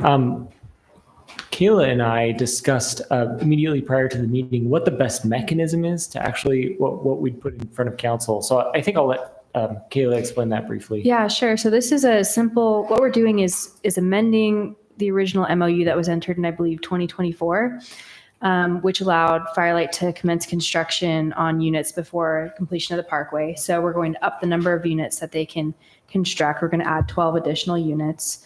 I talked with Ben before this meeting. What's proposed, what's included in your packet is I'd call it like a restatement of the MOU. I think a more simple approach would just be for us to draft a simple addendum, which says, we're only changing one or two of the recitals to reflect that we're allowing 12 more residential units prior to completion of the parkway. Then the other thing we'd say is just some kind of clarification saying, this doesn't in any way allow the public to go down there, just to make sure we're consistent with all of our other agreements. So a fairly simple addendum is how I would propose accomplishing that. So simpler than what's before you tonight. But that's the concept. So just to make some amendments to, Yeah, and the amendment specifically would be allowing Firelight to construct more units before the parkway is complete, 12 more units. So right now they have 10, go to they 22. get 22. Yeah. How many do you have right now? We have one. Well, We have permission for 10. 10, right, But we have to satisfy two things as part of that original MOU. One, fire protection, and fire protection will be expanded as soon as the water tank is online, which should be very soon. So we can't go vertical until the water tank is working. Right. And then we can't sell anything. We can't get any COs until the parkway is open. So right now, we're just trying to get more homes underway. We know the parkway is going to be done in about 2 months. So That's why I was just. We need to kinda like, fill that If pipeline. you don't have get 12 going. built right now, They Parkway's And gonna be that's, open here. and that's the water tank. Yeah, we Water haven't been tank's able to go vertical, but the Yeah. water tank is gonna be good next week at the latest. So And if we're chomping at the bit to start building. They have 9 building or house pads. Yeah, the slabs are there, but we haven't been able to go. So vertical. you want to keep putting slabs down. Yeah, we're trying to fill the pipeline now. Well, we'll be able to build next week. Yeah, when the so water's turned on. That's why it's so Yeah. huge to get additional permits, because if we can go vertical, Skylar's standing by Yeah. with Just a team waiting. of people that are ready to start going vertical because of water. And John is gonna, check the pressure. As soon as the water tank is online, he'll verify that the water pressure is there for fire flow, and then we'll be able to go vertical. And then we want to continue going with more slabs after that. So we're just ready to go. Okay, and you don't want to wait another month? Or 2. Okay. Heck no. No, please. We're already 18 months from where they wanted to be. Yeah, exactly. And, Darren, it makes sense to me. Is there any negatives? I don't know if any of Ben has anything there. I mean, yeah. They're gonna happen. It's going to happen anyway, regardless. Yeah, It's just a matter of whether they start now or they have to wait until the Parkway. So, Well, is there any- they can't get COs until the park. well, no, I understand that, but they can start building and stuff. So, Yeah. I mean, is there any negative to approving this? Not impact fees now instead of later. The only negative was the fire. You know, department. as And as their as our fire as our department- 9-month project is, we're now the 37th month into our 9-month Right. project. I can't say that there is anything that might not happen because Right. something crazy might happen. Okay. But I can't foresee anything. That's a good question, Todd. From a legal perspective, I mean, we've already opened the door, letting them construct 10. So it's really a policy decision at this point for council, whether you want to allow them to construct another 12 more under the same conditions. Is it our policy to keep extending and extending and extending? Are you going to build 22 houses in a month? It's a long building process, so again, getting us started to go vertical, get those slabs in, it takes about a month to get a slab in, and then it takes several months to do the whole vertical process. If they wanted additional units beyond the 22, they'd have to come back and ask again. Right. This only gets them 12 more. They'd have to come back and ask again. And we won't need any more at that point. But the second the road opens, it's business as usual, and Skylar will bring in permits, and we'll just be building as normal. The limits go away. Right. Yeah. Okay. I'll make a motion to go ahead and approve the MOU between. So can I Make it- clarify? yeah. We're gonna modify it slightly. It'll be Oh, a simpler okay. form. So say I want to make a motion to have our attorney draft an addendum to this MOU to amend the second recital and to add clarification that the public can't access. That would be like the. Let me see if I can phrase that a little bit. That's stated. Okay, so- I motion that we go ahead and amend the MOU to increase the number of permits available from 10 to 22. And include language clarifying that the public can't access until. And include Parkway's language completed. that the public will not be ready to access that until the road is permanently opened. I think that's sufficient, yeah. Thank you. Second. I have a motion, a second. Any further discussion on this? They're still bound to the memorandum. All of All of it. All of it. Every bit of it. Nothing's changed, other than just getting a couple more houses. So, Yeah, the rest of this agreement still stands. They have to abide by everything. Only thing we're changing is number and just clarifying the public access thing. yeah. All right, we're gonna start, we're gonna do a roll call vote. Start with you, Wayne. Aye. Aye. All right. All right, motion carries. All right, we're gonna skip 4 and go to 5. Discussion item G5, discuss the possible action on ordinance 2025 on ordinance amending Title 10, Chapter 17 of Tocqueville City Code to establish standards and permitting requirements for temporary land uses. All right, This is mine. yes, Emily. So Firelight actually submitted plans for a temporary sales trailer out there, and we've been taking them through the process as I've written this, but it wasn't codified, so we codified it. I drafted a code that establishes what is a temporary use in the city, and then the permitting process and the approval standards for that. Planning Commission reviewed this at their last meeting, did a public hearing, and then recommended approval with minor red lines, which have been incorporated into the version in your packet. The first section of it is just the fact that a permit is required for the temporary uses that we're calling out in this code. Section B is the uses allowed. So we've got construction trailers or offices, temporary construction storage, a residential sales office, which is what they applied for. And then we also added in there Christmas tree, seasonal sales. So Christmas trees, fireworks, pumpkins. I had in there. No shamrocks? Oh, you could sell shamrocks, maybe if you want to add that. Yeah. Cookies for Valentine's Day. So I did have in there like special, I think I put events like a farmer's market or something like that. I'm going to recommend that you replace that with this language that I have here. I didn't put it on your agenda. I think I did actually. So if you want to add that to your motion, we have a section in our code that is a special events permit. So I feel like those fall under that. And I want to make sure that we differentiate between a special event and a temporary use. I'm trying to figure out the difference between the two. Yeah. So help me understand the difference between our special events ordinance and this ordinance. Special events is farmers markets. I think that It's an event, it's like a concert, something that happens for a day or two and then goes away. I think it's more than 50 people, I believe. Essentially, isn't the distinguishment is that one is a gathering of people, the other one is related to a structure. Not necessarily, but sort of. Yeah, sort of. I mean, this is a use and that's an event. So a little bit different. So the city has a clear cut way of discerning which one it falls under. And under our special events, it calls out a list of what qualifies as a special event. And then it has some exemptions there too, like a Pioneer Day celebration is exempt from the special event permit. So it's pretty specific on what it is. It doesn't include any of these things that I have on this list. All right. I just was concerned about redundancy, but. I think it's clear. I can double check it, but I think it's clear. We'll change that one if we need to then. Yeah. I also have in there duration for each of them. So the duration for a construction trailer is during active construction. Same for a temporary storage on a construction site. The sales office is during active construction, and then that's subject to an annual review by me to make sure that they are still actively pursuing And construction. if they want to move it from one spot to another, they have to come for another application. They would, yeah, because it's specific to the location. Yep.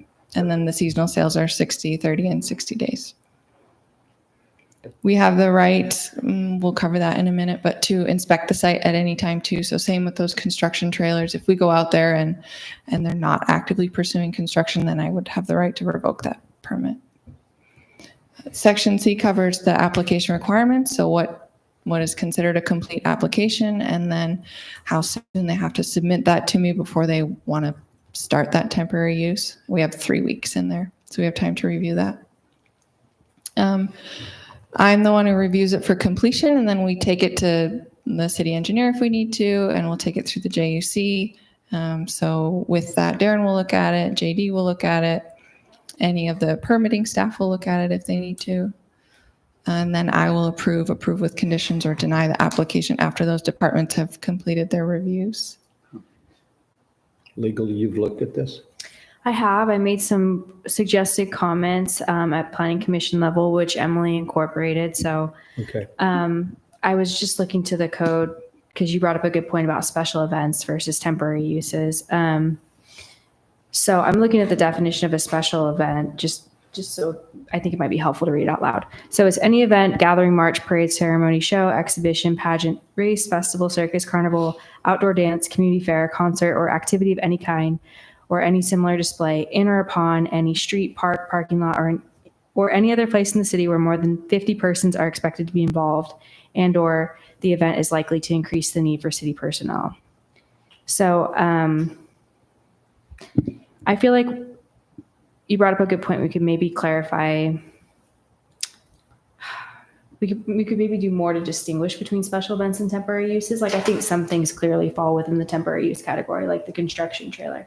But then there's other things like a fruit stand, or it's a little more ambiguous. So we could definitely think of a way to make that a little more clear. The approval standards is the next section. I feel like maybe that clears it up because you can't be in the public right away. You can't make excess noise, traffic, et cetera. It has to be on private most of them are going to be on private property. They're not going to be Not in the park, it's not gonna be right. like a concert at the park. Exactly, yeah. So it's more of, I guess you're right, Ben. It's more of like a structure or a use rather than an event. And I don't know what we could add in here or in special events to distinguish that, but I feel like they're pretty different. Yeah, the language that's throwing me off in special event is any other place in the city. Like to me, it's like in the city. That could be private or public, and the way I read that. But anyways, I hadn't thought of this before, so I'm just kind of thinking through it on the fly.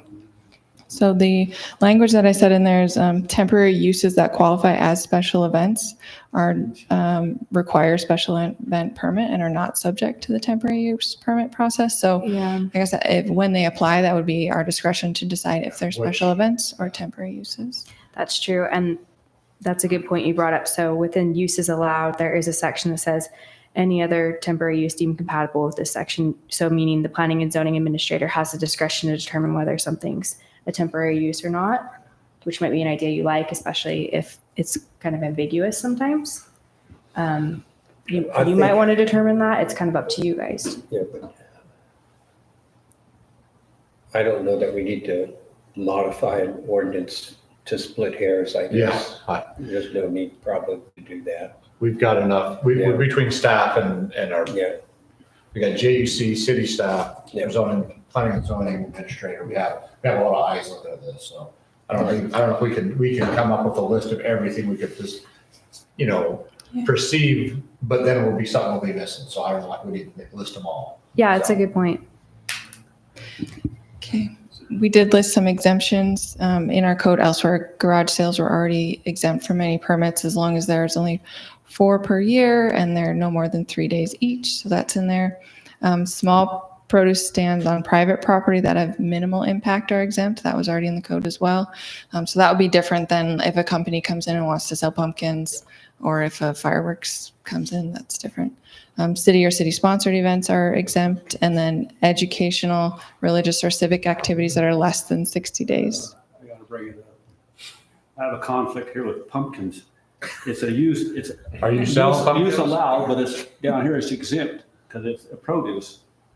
Yeah, but We're going as far as pumpkin sales here? well, if you were like you brought in a whole semi truck of pumpkins and took up a big section and.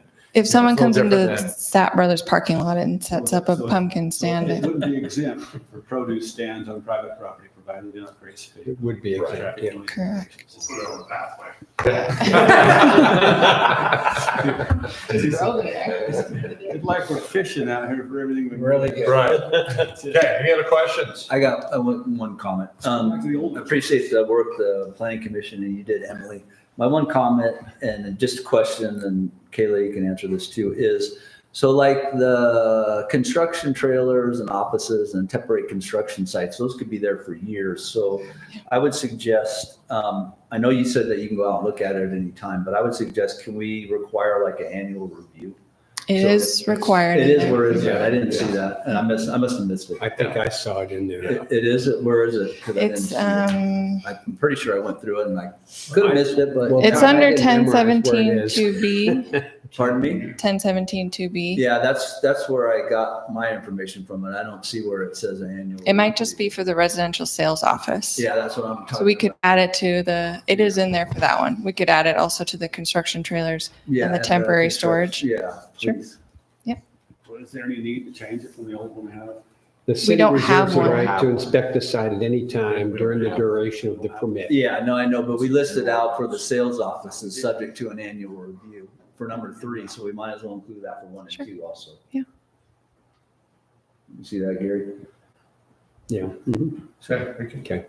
So based on this discussion, she's gonna go fix up this. We just put in the motion, just to add that into 1 and 2, and then we can approve it. We don't need to come back. We can approve it with Yeah. a small adjustment. So, Okay, your turn to make a motion, Todd. Again? Okay. Make a motion that we approve ordinance amending Title 10, Chapter 17 Tocqueville City Code, establishing standards and permitting requirements for temporary land use with the change of adding subject to annual review under temporary uses B numbers 1 and 2. And the special events quote as well. And who? That's on the slide there. Sorry, 1017 2B5 needs to be replaced with the clarification for special events. And that we change number 5 to, give me that wording again? Try to replace temporary uses. The whole thing? Okay, Yep. to replace with temporary uses that qualify as special events under section 3-5-1 of Tocqueville City Code and are not exempt under section 3-5-2, require a special event permit and are not subject to the temporary use permit process. Good? Okay. Glad you did that. It's a good motion. I'd be happy to I accept guess it's a that. start. To second it. Will I you mean. second that? Thank Be you. happy to accept. What's that, Wayne? Your It's a discussion? starting point. We can adapt or take away or whatever we want. Yeah. It's just, Well, we and don't have this ordinance anywhere in there for temporary uses. we don't. have This is a that right brand new now. ordinance. This is And brand new. as we see need to adjust it, we can adjust it, absolutely. So. The main reason we did it is because the sales trailer is hooking up to utilities, it's going into our water line, so it's been quite a review process for that. We just want to make sure that we have An something ordinance to say follow. we should be able to do it. Yeah, we're growing up. So, all right, any more discussion on this item? We'll do a roll call vote. Start with you, Chuck. Aye. Aye. Aye. All right, motion carries. We're on to item G6, discussion and possible action on resolution 2025. A resolution modifying Tocqueville City Consolidated Uniform Fee Schedule to add a fee for temporary land use permits and clarify fees for applications and termination of utility services. So this is part of our temporary, this is how we bill them to do all this. Yep, adding the application fee. And then I just asked anyone else if they had any changes to the fee schedule while it was in front of you. And Ruth just wanted to remove this because it doesn't apply. It's just confusing. There is no fee regardless if you're simultaneously moving in or out. Okay, Yeah. yeah, that's, okay. So where did we get the $500 from? So I kind of We get it looked. from people when they ask. No, did we just pull that out or? I looked at the other land use applications, like a simple subdivision is 500 per lot, and it kind of goes through that same process. It's staff and then JUC, city engineer, and then back to staff. And so just to cover the cost of our time, they'll also sign a professional services agreement if it goes above that. Okay. So there's a chance if the application's denied, they lose $500. It is an application fee, just like all of our fees, yeah. It's not a guarantee, yeah, it's not a guarantee, it's just, it's a cost you to find And they're out. always welcome to schedule a planning staff review appointment before they submit an application, where Darren and I could look over it with them and say, I don't think you need a permit, or you definitely need a permit. If you're gonna sell a lot of them. If you have just a produce stand, it's free and clear. If it's on your private property, it's an exempt Yes. from a temporary use permit. What if I want to sell cherries up on the street, on the main drag, We don't. every year? If you have Charge permission $1,000. from the person who owns that property, then you It's wouldn't state need it. UDOT property. Well, you can't. Now, all these kids that get on the street and sell their cherries or their apricots, you're gonna require them to have a permit. No, I think that was the intent of putting produce stands in there as exempt. Larger. Yeah, this is like a big commercial operation, not a small. Okay. So that goes back to the use. What's that, Darren? It's not a lemonade stand. Right. And state code actually accommodates those. Lemonade stands, yeah. I don't want to see pumpkins in there. Okay. All right, good job. We need a motion on the resolution. That's the then. only thing there, right? Yep. Good. Okay, we just need a motion to, Oh, make a resolution to motion. change our fee schedule. The one thing I will say about this is it includes the fine schedule, and we have to adopt anything relating to the fine schedule by ordinance. I would just put something in your motion, something like, we're making amendments to the fee schedule only. I know they're combined, Okay. but we have to like amend our fines via ordinance, and our fees can be by resolution, but our fines have But to be we're by not changing ordinance. fines on this, are we? I don't think we It's just the are. fees. It's just the fees. Just for clarification, Yeah, just because so if somebody we know. sees this, they'll think Just say, yeah, this is a resolution, just we're amending fees only. Or fees only. Okay. That makes sense, Gary, as you motion this. All right, I would move that we approve Resolution 2025XX, resolution modifying Tocqueville City's consolidated consolidated uniform fee schedule to add a fee only for temporary land use permits and clarify fees for application and termination of utility services. I have a motion and a second. Any more discussion on this item? Chuck? Roll call. Aye. Aye. Aye. All right, motion carries. All right, item G7, discussion of possible action on joining the Utah Local Government IT Leaders Group and participating in the Local Government IT Mutual Aid Agreement. Ben, you're Yep. our IT guy. Yeah, I am. I didn't know this, but turns out I'm the chief security information something officer. So that's me. Here you'll see there in those cities that are already participating in this program, they've kind of opened it up down from the state cybersecurity program. You guys understand what mutual aid agreements are. You know, if we have a flood, then, you know, communities are going to come from around the state and provide sandbags and all the resources we need. This is similar, only IT related. So say we had some ransomware attack and our servers were bad. Well, we could call up St. George and they would send up their IT professional. If they have a server on the shelf that we need, they'd basically provide that. I think it's up to like 40 hours at no charge. Todd, good questions as to one of the requirements is to have I'm going to get the word wrong because I'm not looking at it. Todd, do you remember the name of the plan? Which one are we talking about? The incident response plan? Or Incident response, yeah, incident response plan. Turns out we already have one of those on. We already have one, so we haven't that, and that defines all of the roles and responsibilities. Our IT provider is contracted, and because of that, they're not one of the key players in that fall under the chain of the command. Really, those people would kind of take control, but they'd be reporting to Ruth and myself as they manage incident. Basically, all this does is open us up to have more resources available to help in case of an IT emergency. Okay, so if we go to 8B, small b. Lowercase, how's that? Lowercase b, there you go. Lowercase b. So I is updated recovery plan. We have that, you said. We do, yep. Okay, and then we have a cybersecurity program. Yep, I mean I think it's encompassed within that disaster. Okay, because it lists out what you have to do. IT You have to have plan. risk assessment, policies and procedures. Right. We have all that stuff. Yep, all of that is already in place. Okay, and then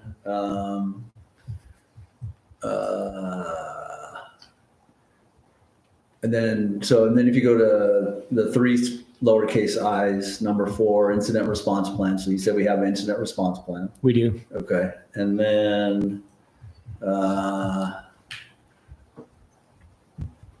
and then it talks about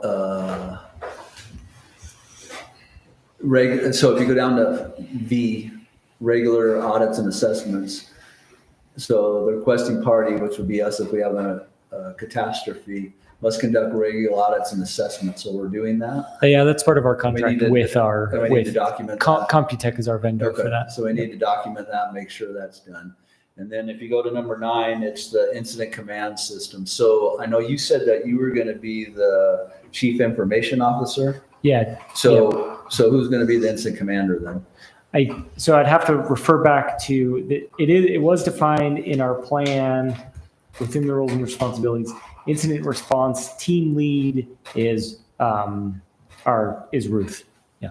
So Ruth is going to be the incident commander. So she's going to actually be a higher ranking than you are in the ordinance chart. That doesn't make sense. I don't see why not. I don't have to fill all roles within the city. Well, no, I understand that, but wouldn't you want to fill the top role since you're the city manager? I mean, not as in an incident. She's the primary, the reason for this is because she's the primary interface with Computech, with our IT contractor. Okay. And so, they call her first when there's Okay. something going on. Okay, but if there is an incident and allocation of money is gonna be something, we're gonna allow Ruth to make that, or you guys are the two of you are gonna coordinate We'd that? we'd be coordinating on it. Okay, all right. Okay, all right, as long as that is working somewhat on the ICS chart, I guess.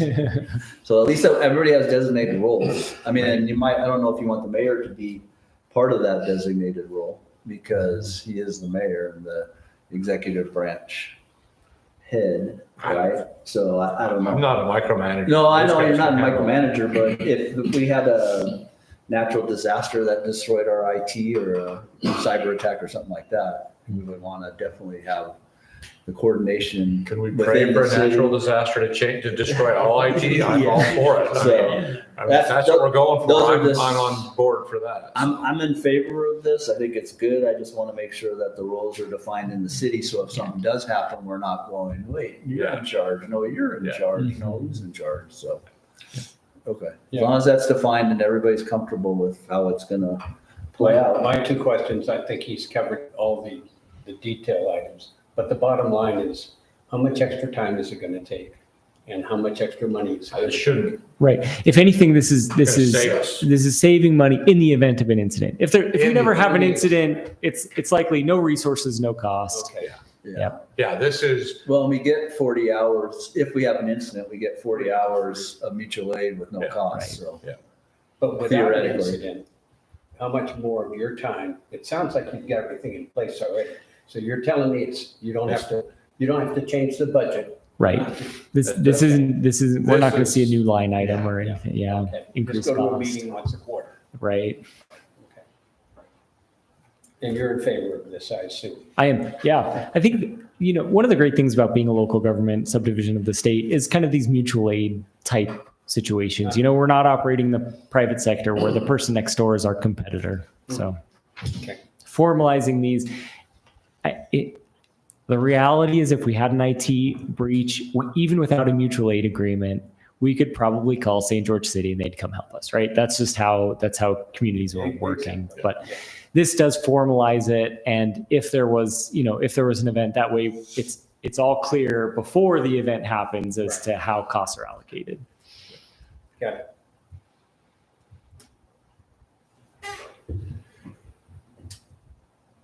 I'm not chiming in because from a legal perspective, I think it's a good agreement. I think it makes sense from the city, for the city. okay, I'll make a motion if you're ready. absolutely. Make a motion that we approve participation in the local government IT leaders group and executing the agreement to participate in the local government IT mutual aid agreement. I have a motion and a second. Any more discussion on this item?